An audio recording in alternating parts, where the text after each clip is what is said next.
మరి ఇంతకన్నా ఆశ్చర్యం ఏమైనా ఉంటుందా? అంటే కేవలం ఈయన ఫామ్ హౌస్ కట్టడం మాత్రమే కాదు, చుట్టుపక్కల ఉన్న వాళ్ళని కూడా భయభ్రాంతులకి గురి చేసి ఏం చేయకుండా ఇబ్బంది పెట్టేసి రైతులందరూ కూడా, ఇప్పుడు మనం వాళ్ళతో కూడా మాట్లాడుతున్నాం, ఈ పక్క ప్లాట్ వాళ్ళతో కూడా మాట్లాడుతున్నాం, ఇంకా చాలా విస్తృపోయే నిజాలు కూడా మనకి దీని ద్వారా కనబడతా ఉంటుంది. సో ఎంత దారుణం అంటే దీనికి కదా ఇప్పుడు ఫిరంగి నాలా క్లోజ్ చేయడం అంటే ఇరిగేషన్ డిపార్ట్మెంట్ కూడా ఈ దొర ఎట్లా చెప్తే అట్లా విని తలలు ఆడించి అన్నీ మూసేటట్టు చేసారు. అన్నీ మూసేటట్టు చేసారు. సృష్టికి విరుద్ధమా కాదా? కాలువలకి వెళ్ళి నీళ్ళు ఏడికి పోవాలండి? చెరువులకి వాటికి పోయి నీళ్ళు కలవాలి. నీళ్ళు కలవకుండా అక్కడనే నీళ్ళు అనేది ఉంటే మరి ఏ రకంగా పరిస్థితి? వర్షాకాలం ఘోరమైనటువంటి ఇబ్బంది. ఇప్పుడు అక్కడ ఒక పెద్ద ఆయన ఉన్నాడు, ఎప్పటి నుంచో అంటే గత ప్రభుత్వంలో వాళ్ళ బీఆర్ఎస్ వాళ్ళు అధికారంలో ఉన్నప్పుడే ఆయన ఫస్ట్ నుంచి కూడా ఫైట్ చేస్తూ ఉన్నాడు. పక్కన ఆయన భూమి కూడా ఉన్నది. సో కేవలం ఈయన పబ్బం గడిపించుకోవడానికి చుట్టుపక్కల ఉన్నటువంటి రైతులు, వ్యవసాయం చేసుకునే రైతుల్ని కూడా భయభ్రాంతులకి గురి చేసే పరిస్థితి ఏర్పడ్డది. అండ్ ఇన్ఫ్యాక్ట్ కేటీఆర్ వాచ్మ్యాన్ ఉంటాడట.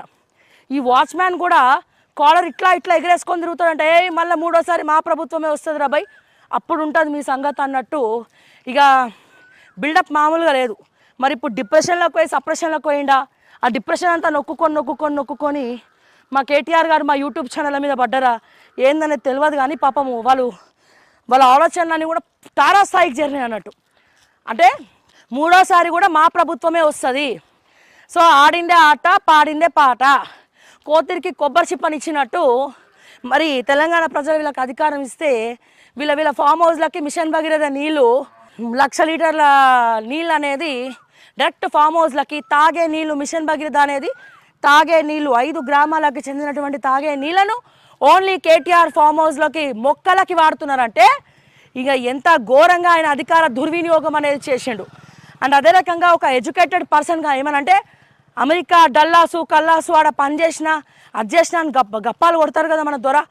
మంచిగా చదువుకున్న వాళ్ళు ఎవరైనా ఇట్లాంటి పనులు చేస్తారా? ఫిరంగి నాలాను ఎవడన్నా కబ్జా చేస్తాడా?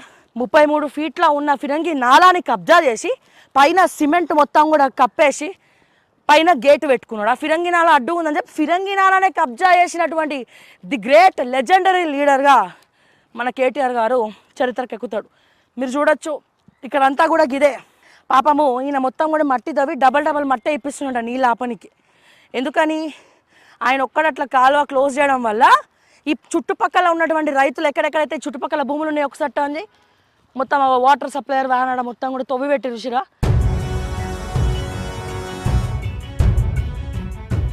సో వీళ్ళందరికీ కూడా ఈ మన చిన్నదొర వల్ల చాలా ఇబ్బంది అవుతుంది. మరి ఏం చేస్తారు? ఇక ఇటువంటి పరిస్థితుల్లో ఏం చేస్తారు? అడ్డొచ్చినోడిని బెదిరించుడు, లేకపోతే ఇంకేదో చేసుడు, ఆ ఇంటెలిజెన్స్ టీముని పంపుడు, ఈ రైతుల్ని భుజగించుడు, ఇటువంటి కార్యక్రమాలు పెట్టుకుంటా ఉన్నాడు అనమాట. అదంతా కూడా మన దొరదే. ఆ ఫామ్ హౌస్ ఆ కాంపౌండ్ వాళ్ళు కనబడుతుంది కదా, లోపల మంచి చెట్లు ఉన్నాయి కదా. ఈ 1,00,000 లీటర్ల నీళ్ళు ఏడిపోతాయి శ్రావ్య అంటే ఆయన ఫామ్ హౌస్లో ఉన్న మొక్కలకు వాటికి పోతూ ఉంటాయి. ఇక్కడ కొంతమంది ఉన్నారు, ఒకసారి మాట్లాడి తెలుసుకుందాం మరి ఏం నడుస్తుంది, మరి మీకు ఎట్లా ఇబ్బంది అవుతుంది అనేది తెలుసుకుందాము. సార్ నమస్తే అండి, మాట్లాడచ్చా? సో ఇది మీదేనా అండి ల్యాండ్? మీదేనా? సో ఎన్ని ఎకరం ఉంటుంది? 1.5 ఎకర్ ఉంటుంది. మరి ఏందంతా తొవ్వి పెట్టిండ్రు ఏంది? మీరు మాట్లాడచ్చు కదా, భయపడతారా? మళ్ళీ ఏమైనా కేటీఆర్ ఏమైనా చేస్తాడేమో? ఎవరైనా ఉండగా నాకేం భయం లేదు. ఇప్పుడు అక్కడ నీళ్ళు ఇక్కడ నీళ్ళు వచ్చాడు గుంత అయింది, మట్టి పోసిన నేను కంపల్సరీ. ఇప్పుడు ఆ నీళ్ళు వచ్చి నా దాంట్లో నీళ్ళు పడితే నేను పంట పండించుకోలేను కదా. అవును, అన్న కంపల్సరీ మట్టి పోసుకోవాల్సిన అవసరం నాకున్నది. అట్లా అన్నప్పుడు నేను ఎట్లా తప్పు చేసినట్టు?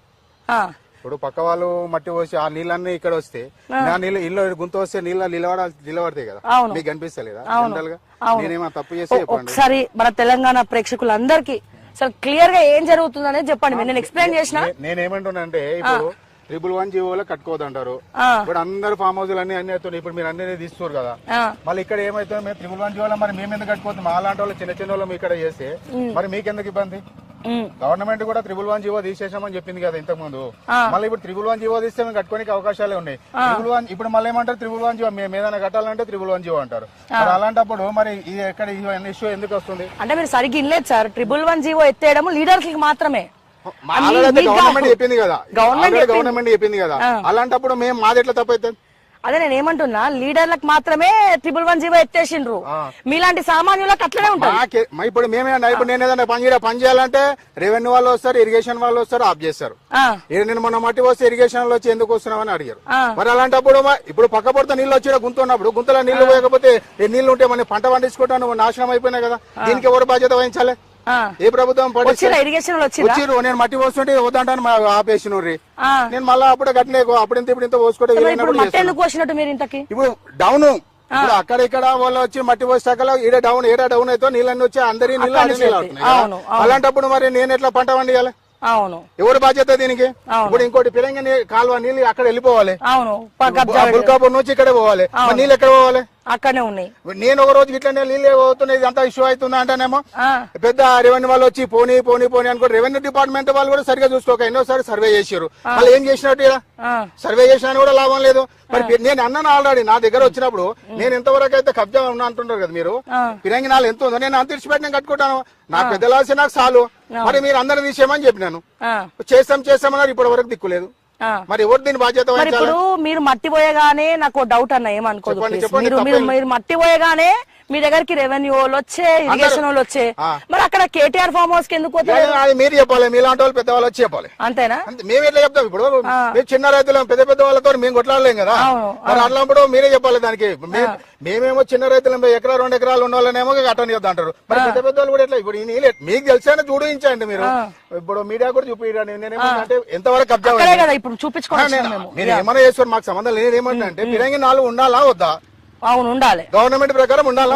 311 జీవోలో మేము కూడా కట్టుకోవాలా వద్దా? అందరు కట్టుకున్నప్పుడు మాకు హక్కు ఉంటుంది కదా. కట్టుకోవాలి ఖచ్చితంగా. ఇప్పుడు మీరు కొమ్మ అమ్మడానికి లేదు, దాన్ని ఏం చేయడానికి లేదు. మా పరిస్థితి ఏంటిది? మళ్ళీ చిన్న పరిస్థితి ఏంటిది? అది మీరు కూడా డిసైడ్ చేయాలి. పెద్దలు డిసైడ్ చేయాలి, గవర్నమెంట్ డిసైడ్ చేయాల్సి వస్తుంది. 311 జీవో ఉన్నదా లేదా? ఇంతకు దాన్ని సాల్వ్ చేయరు. ఉన్నదంటే చెప్పరు, లేకుంటే లేదని చెప్పరు. మరి 2 విధాలుగా మీద పని చేయాలి. 311 జీవో కట్టొద్దు అంటారు. 311 జీవో కట్టనొద్దు అన్నప్పుడు ఇవన్నీ ఎట్లుంటాయి? ఎవరు పర్మిషన్ ఇస్తారు? ఏ గవర్నమెంట్ పర్మిషన్ ఇస్తుంది? దానికి మీరు సాల్వ్ చేయండి. ఇవి రాజకీయ నాయకులు అందరికి ఒకటే కదా. పెద్దవాళ్ళు చిన్నవాళ్ళు అన్నది గవర్నమెంట్ కోర్టు జడ్జిమెంట్ ఎట్లయితే ఇస్తుందో అందరికి ఒకటే అని. మరి మాకు కూడా అట్లనే ఉంటాయి కదా. నేను చిన్న రైతును, నా శక్తి కొద్ది నేను పని చేసుకుని బతుకుతాను కదా. మరి ఇప్పుడు నాకు ఇన్ని బట్టలు ఉండే బట్టలు తీసేసినా అన్ని తీసేసినా ఏం లేకుండా రోడ్డు మీద తిరగాల్సిన పరిస్థితి. ఇప్పుడు జాగా లేకుండా నీళ్లు నిలబడుతుండే ఎట్టిగా కూడా పరిస్థితి. నేను ఆ బతుకాదే ఆగిపోతుండే. ఇప్పుడు దారుణంగా అందుకొచ్చి బట్టి చేస్తుంది వాళ్ళ. ఇప్పుడు నేను ఎక్కడ తప్పు చేసినా మీరు చూపించండి విషయం. మీరు చూపించండి నేను ఎక్కడ తప్పు చేస్తున్నా. ఎన్ని రోజులు వచ్చింది? ఇది బాగానే రోజుల నుంచి నడుస్తూనే ఉంది. ఇప్పుడు ఇరిగేషన్ డిపార్ట్మెంట్ నేను మట్టి వచ్చినప్పటి నుంచి వస్తూనే ఉన్నారు. వాళ్ళు ఏంటంటే ఎవరో ఫోన్ చేసిరో లేకపోతే ఏదో చేసిరని వస్తున్నారు, చెప్తూనే ఉన్నారు. మరి మాకెట్లా? నేను ఇస్తాను ఆల్రెడీ. నేను పిరంగి నాలువా పిరంగి నాలా ఇది పిరంగి నాలా. అదేమో దొర కబ్జా పెట్టిండు 33. మేము దొరాగిరేం లేదు. మాకు పిరంగి నాలో నీళ్ళు వెళ్ళిపోవాలి. ఒకటే విషయం, అందరికి పోవాలి. ఇప్పుడు డ్రైనేజీ నీళ్ళు ఎక్కడ పోవాలి? అక్కడనే పోవాలి కదా. అట్లా అన్నప్పుడు అందరు సమానమే కదా. అవును, పెద్దవాళ్ళ చిన్నవాళ్ళ మీరే చెప్పాలి. గవర్నమెంట్ చెప్తాదేమో, మాకేం సంబంధం లేదు కదా దానికి. అవును. ఏం వీడియో తీస్తున్నావు? ఎవరికి పంపిణీకి? నీకేం సంబంధం? ఇక్కడ ఎవరండి ఆయన? అలా కేటీఆర్ వాళ్ళ వాచ్మ్యాన్ నువ్వేనా? ఆహా, ఇగో చూసిండ్రా వీడియో. మేము ఇక్కడికి వచ్చినాం కదా. ఇప్పుడు ఎవరికి పంపిస్తాడంటే మన చిన్నదొరకు పంపిస్తాడు. అరే పలానా వీళ్ళు వచ్చిర్రన్నా, మొత్తం దీని గురించి కూడా డిస్కషన్ అవుతుందని చెప్పి. ఇందాక మేము చెప్పినా ఉషిరా, ఎవరు వాచ్మ్యాన్, కేటీఆర్ వాచ్మ్యాన్ ఇట్లా కాల్ ఎగరేసుకొని తిరుగుతాడు.